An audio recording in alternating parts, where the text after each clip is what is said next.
د پښتو زده کړې مینوالو دلته هم په اوږده یې خبرې کوو، خو اوږده یې چې په کومو فعلونو کې راځي هغو باندې بحث دی.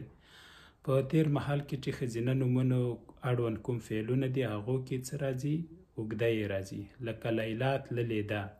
اوس که نارینه وي باور تللی دی، باور او ناور تللي دي. خو که ښځینه مفرد وي یا جمع وي هغو ته بیا تللې ده راځي.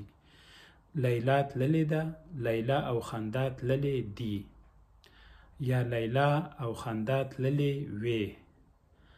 او ښوونکې راغلې ده یا ښوونکې راغلې دي. مثلا دوه ښوونکې هم دي ویلی سي چې راغلي دي، که ډېرې هم وي ویلی سي راغلي دي، او که یوه هم وي.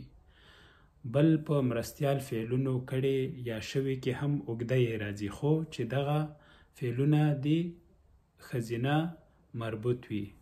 لکه ما کورنۍ دنده کړې یا موږ کورنۍ دندې کړې.